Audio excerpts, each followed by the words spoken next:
दोस्तों, आप सभी का स्वागत है अपने यूट्यूब चैनल फ्यूचर एकेडमी में। चलिए देखते हैं, भौतिक विज्ञान में हम पिछले वीडियो में पढ़ चुके थे आवेशों का वितरण। आज हम उसी क्रम में आगे बढ़ते हैं और देखते हैं कि आज पढ़ेंगे।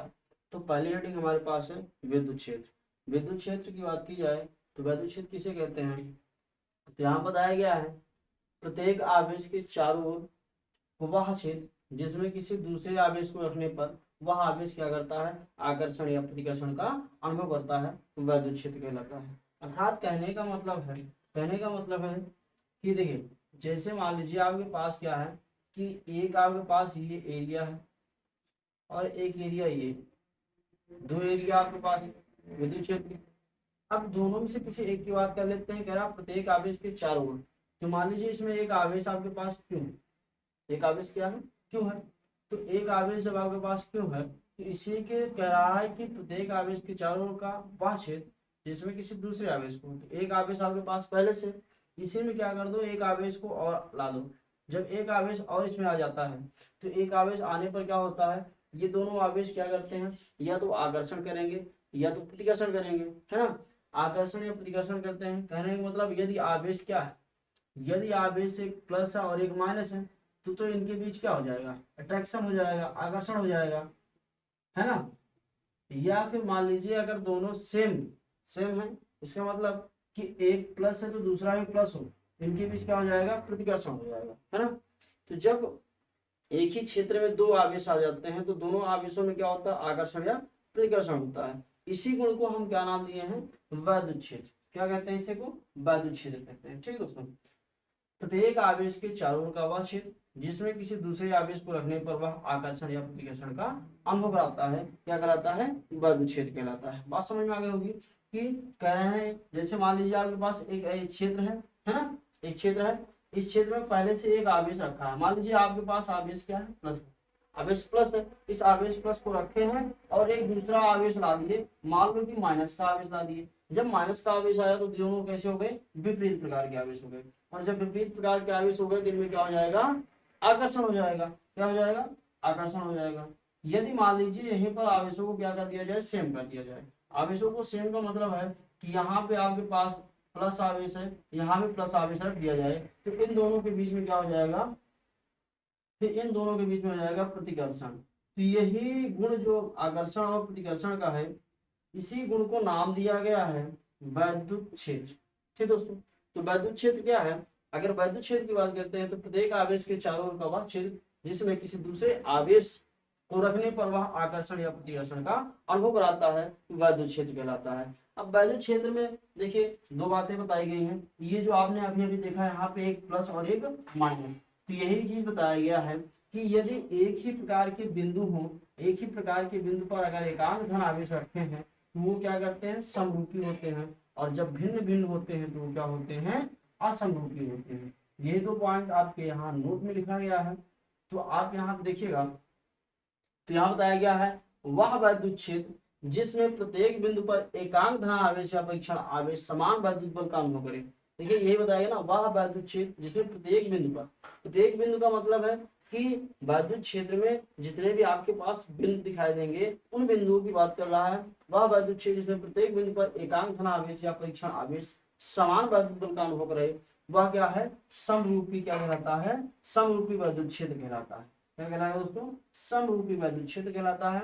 यहाँ बताया गया है वह वैद्युत क्षेत्र जिसमें भिन्न भिन्न बिंदुओं पर, अलग अलग बिंदुओं पर एकांक धन आवेश अलग अलग विद्युत बल अनुभव कराएं, वो क्या कहलाएगा, असमरूपी वैद्युत क्षेत्र कहलाता है। ठीक, जब क्या होगा, समान वैद्युत बल का अनुभव होगा तो वो समरूपी कहलाएगा, और जब विपरीत प्रकार के विद्युत बलों का अनुभव होगा तो वो क्या कहलाएगा, असमरूपी विद्युत क्षेत्र कहलाता है। ठीक, बात समझ में आ गई दोस्तों।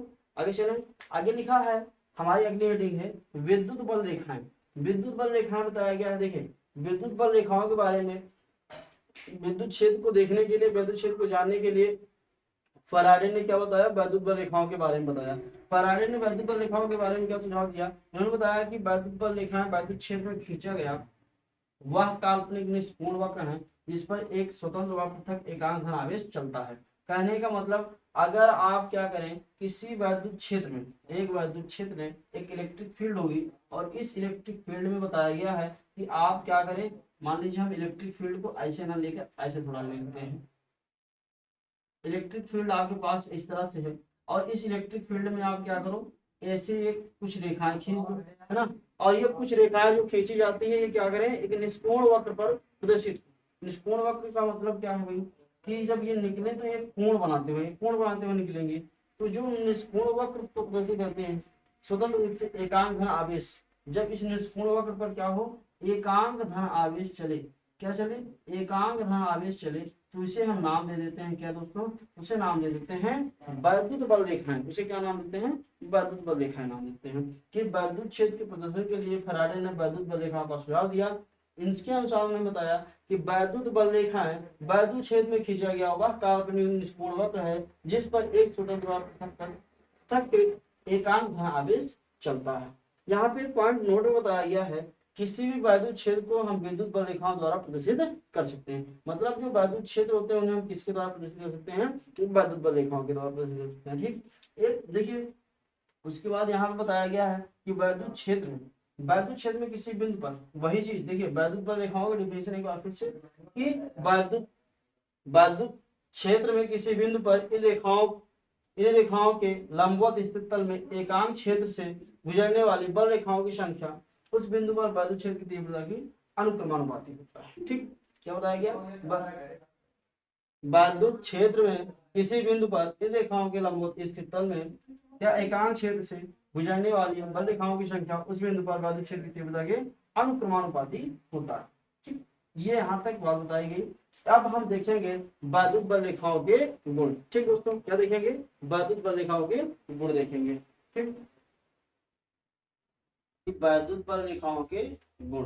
वैद्युत बल रेखाओं के गुण की बात की जाए तो वैद्युत बल रेखाएं धनात्मक दिशा से निकलकर ऋणात्मक पर समाप्त होती हैं।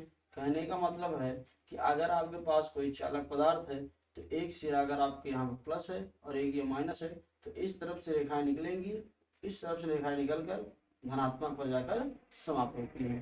ठीक, फिर दूसरा गुण बताया गया है कि विद्युत बल रेखाएं धनात्मक से आरंभ होती हैं, ऋणात्मक में समाप्त होती हैं, किंतु यह बंद पास का निर्माण नहीं करती। मतलब एक बंद संरचना का निर्माण नहीं करती, मतलब एक पूरी तरह से ये बंद संरचना इनके पास नहीं होती।